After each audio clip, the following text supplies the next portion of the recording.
PRF 2018, Preparação Relâmpago. Como maximizar o seu estudo em 2 meses para obter o melhor resultado possível no dia da prova. Olá, meu nome é Diogo Moreira, sou auditor fiscal da Receita Federal e eu estou aqui para te ajudar a sair dessa vida bandida que é estudar para concurso. A PRF lançou o edital finalmente, depois de muita novela, muita expectativa, e teve algumas surpresas. Ela apresentou algumas novidades aí, especialmente com relação à divisão em blocos, com relação às matérias, e a gente vai conversar sobre isso. O objetivo desse vídeo é você que não se preparou completamente para essa prova, que não vinha estudando com antecedência, que vai tentar na loucura estar ali à espera de um milagre. Como que você pode fazer para maximizar o seu ganho de pontos? Não existe uma preparação de 2 meses feita com qualidade que te dê uma grande chance de aprovação. Mas se você vai tentar, e eu sei que você vai tentar, se você vai tentar mesmo de qualquer forma, então as dicas que eu vou te dar aqui vão servir para maximizar o seu ganho de pontos. Como ganhar mais pontos em menos tempo de estudo. A prova vai acontecer no dia 3 de fevereiro e a gente vai ter prova objetiva e discursiva no mesmo dia, você vai ter 4 horas e meia para fazer. Ok, é CESP, banca CESP, então são 120 questões de certo e errado. Porém, dessa vez, o CESP mudou um pouquinho o estilo. Em vez de ser 50 questões de conhecimentos básicos e 70 de conhecimentos específicos, como costuma ser, nós vamos ter 50 questões do bloco 1, mais 40 questões do bloco 2 e 30 questões do bloco 3. Qual é o problema aí?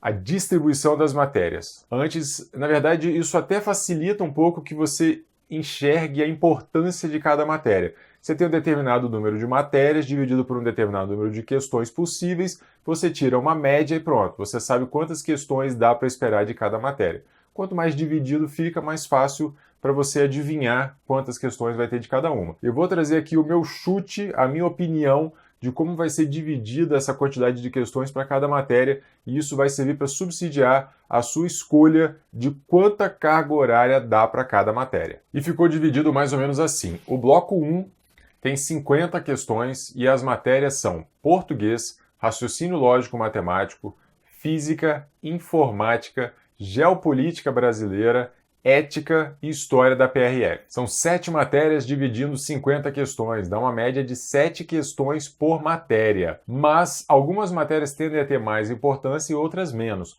Português normalmente tem mais questões. Então você pode esperar aí entre 10 e 15 questões de português. Eu diria que raciocínio lógico matemático vai vir em segundo lugar em termos de importância, porque exatas costuma ter um peso grande nos concursos de uma forma geral, e essa matéria, nesse conteúdo programático, está especialmente extensa. Então eu diria que em torno de 10 questões para ela. As outras tendem a dividir o resto mais ou menos de forma similar. A gente faz essa análise, inclusive, baseado no último concurso da PRF. Só a história da PRF, que na minha opinião, deve vir com um peso menor, talvez 3 ou 4 questões. O resto vai ficar dividindo as questões entre si ali em torno de 5 a 6 questões para cada uma. O bloco 2 tem 40 questões de legislação de trânsito. Mudou, não é igual ao último edital. Antes a gente tinha a legislação do Departamento da Polícia Rodoviária Federal e agora mudou bastante. O foco agora é trânsito, já não tem praticamente nada de DPRF, ali um pouco na parte de história e tal, mas essa matéria mudou bastante. Muitas leis, muitas normas saíram e outras entraram. São 40 questões. 40 questões. É muito importante. É a matéria mais importante dessa prova. Ganhou uma relevância impressionante agora, o que condiz com a atuação da PRF. Achei que isso foi bem legal. Isso significa que você vai ter que entrar de cabeça nessas normas. Você vai ter que ler tudo várias vezes, grifar a sua legislação, chamar atenção para os pontos de decoreba, chamar atenção para os pontos difíceis. Você não vai encontrar tantas questões assim para praticar desse assunto especificamente, então você vai ter que partir para o estudo da lei seca, vai ter que pegar as normas, imprimir, se for o caso, ou pegar o código, comprar um livro e fazer suas marcações, chamar atenção para aquilo que é importante. A ideia é que o seu material vá sendo preparado de modo que você consiga revisá-lo cada vez mais rápido.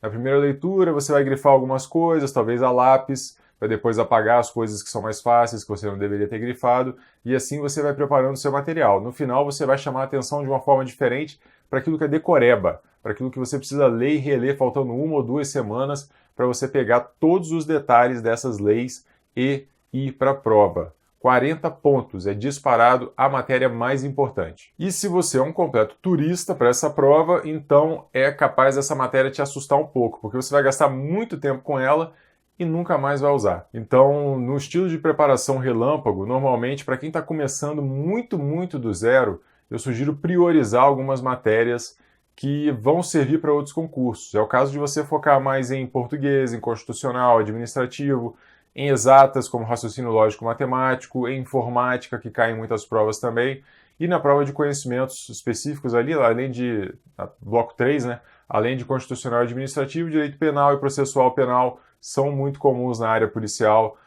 legislação especial também. Então, são matérias que você deve escolher por serem mais genéricas, mais comuns a outras provas. Então, se você está começando agora a sua preparação, a minha dica, e eu vou falar isso mais detalhadamente mais à frente, a minha dica é você começar por essas matérias, dar mais ênfase a essas matérias. E aí, o bloco 2 é um problema, porque você não vai conseguir passar na PRF sem entrar de cabeça na matéria de legislação de trânsito. É o momento em que você vai ter que decidir, faço ou não faço, tento ou não tento essa prova. Se for tentar, entra de cabeça e se dedica ao máximo. E por falar em bloco 3, o bloco 3 tem as matérias de direito constitucional, direito administrativo, direito penal e processual penal, que estão juntas nesse edital. Nós temos também a matéria de direitos humanos e cidadania e legislação especial. Ou seja, nós temos 5 matérias conforme o edital, porque ele está considerando penal e processual penal juntas, e processual está bem pequenininho. Então nós temos 5 matérias dividindo 30 questões, o que dá, em média, 6 questões para cada uma. Note que a média das questões da prova de conhecimentos do bloco 1 é de 7 questões por matéria, e aqui no bloco 3 é de 6 questões por matéria. Não se engane, um ponto de direito constitucional não vale mais do que um ponto de física, por exemplo. Então, realmente essa distribuição deu uma ênfase maior nas matérias da prova do bloco 1 e, claro, do bloco 2. O bloco 3 ele ficou um pouco prejudicado. Então, Diogo, preciso eliminar alguma coisa, não vou conseguir estudar tudo, eu estou no começo da minha preparação, eu quero tentar essa prova com todas as forças, mas não vai dar tempo de ler tudo.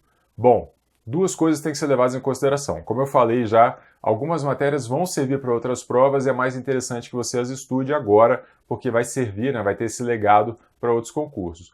Porém, há matérias que têm uma quantidade de conteúdo menor. Se você olhar os cursinhos, você vai ver que os cursos mesmo dessas matérias são menores, o que significa que elas podem ter um bom custo-benefício. Por exemplo, física. Física é uma matéria que não está muito difícil, claro, física para quem tem dificuldade é difícil mesmo, mas nesse edital especificamente ela não está tão puxada assim. E ela tem metade do tamanho, vamos colocar assim, de raciocínio lógico matemático. Se você não é de exatas e você vai ter que escolher entre uma das duas, você vai ter que tomar essa decisão. Raciocínio lógico matemático serve para outros concursos.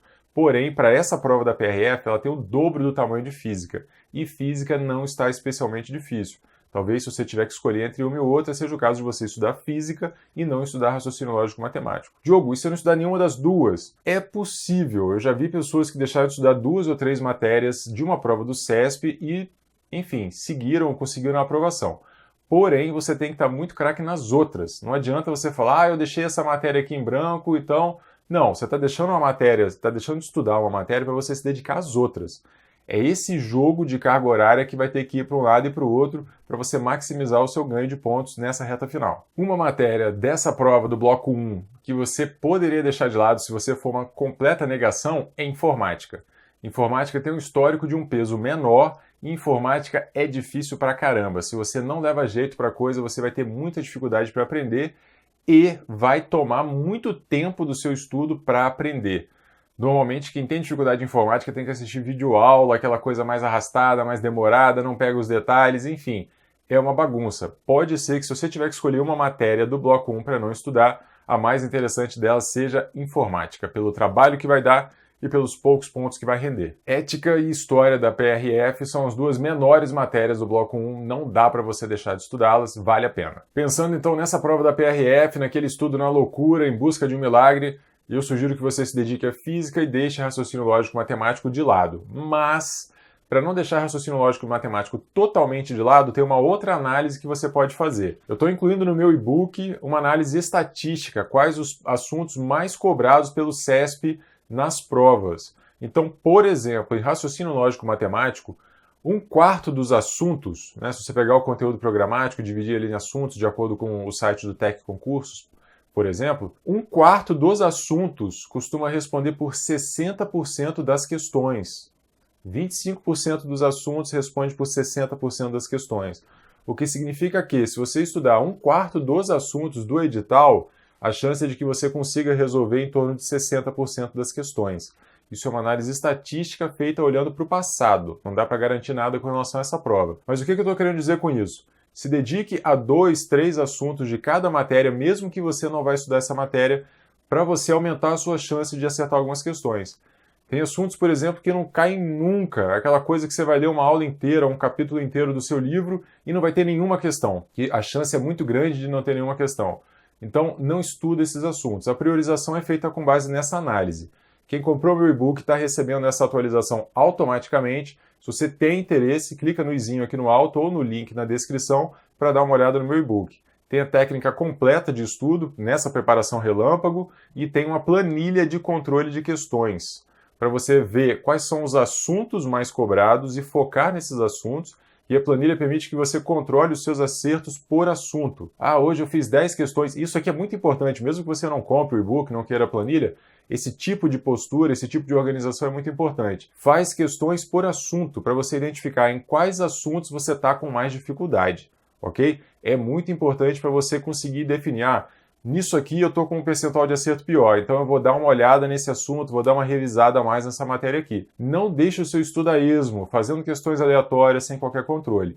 A ideia é que você eleve o seu percentual de acerto em todos os assuntos para chegar no máximo da sua preparação. Do bloco 1, então, se você tiver que escolher alguma coisa para não estudar, porque não vai dar tempo mesmo, aí você deixa de lado informática e você escolhe só alguns assuntos de raciocínio lógico matemático para estudar e deixa o resto de lado também. É o jeito. Para o bloco 1 é isso aí.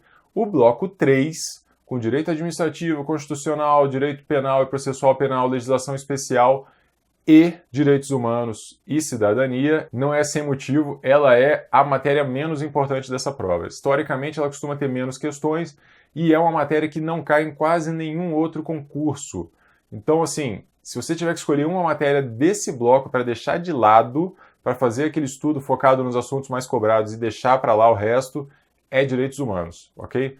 Legislação especial você vai utilizar em outras provas da área policial, penal e processual penal também, e claro, Romeu e Julieta, constitucional e administrativo estão em todas. 5 matérias, 30 questões, dá uma média de 6 questões por matéria. Eu diria que direitos humanos e legislação penal especial, legislação especial, né, como ela está com esse nome no edital, são as matérias que tendem a ter um pouquinho menos de questões. Então eu diria que 5, talvez 4 questões para cada uma.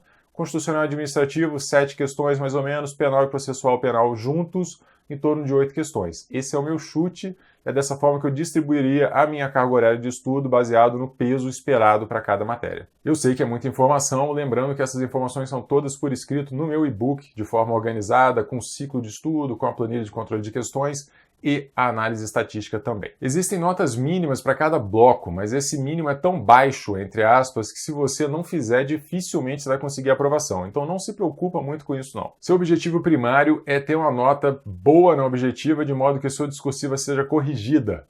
Lembrando que a objetiva vale 120 pontos e a discursiva vale 20. Esse é o objetivo primário. Discursiva, não entro em detalhes aqui, não sou professor de discursiva, mas comece a praticar desde agora. Faça no mínimo uma redação por semana. Contrate um professor de português particular, escolha um tema, não precisa ser uma coisa específica daqui. Faça, treine a estrutura, o português, cuidado para não usar erros, quais expressões você vai utilizar para manter a coesão e a coerência do seu texto. Enfim, pratique. Você não vai conseguir fazer uma boa redação e não vai conseguir fazer uma redação rapidamente se você não praticar desde agora. Uma outra coisa que chama atenção é o critério de desempate. O primeiro critério de desempate é sempre, por lei, aquele que tem maior de 60 anos. Mas o segundo, então, é a nota no bloco 2. A legislação de trânsito, além de ter o maior peso, ela é também o primeiro critério de desempate. O terceiro critério de desempate, em vez da nota, é a quantidade de acertos no bloco 2.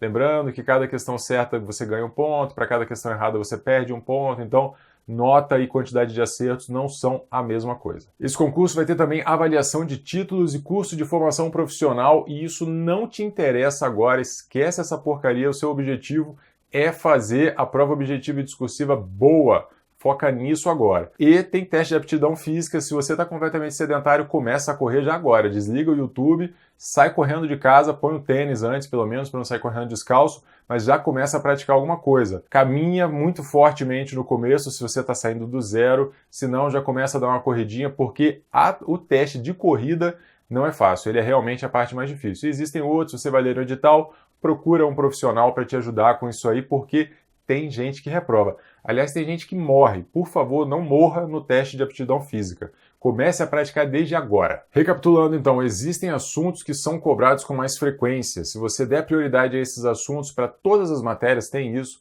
se você der mais prioridade para os assuntos cobrados com mais frequência, a chance de você ganhar pontos é maior. Seu objetivo aqui não é saber tudo de todas as matérias, seu objetivo é acertar mais questões do que o concorrente e assim obter a aprovação. Então comece os seus estudos pelos assuntos mais cobrados para garantir que você vai conseguir esses pontos.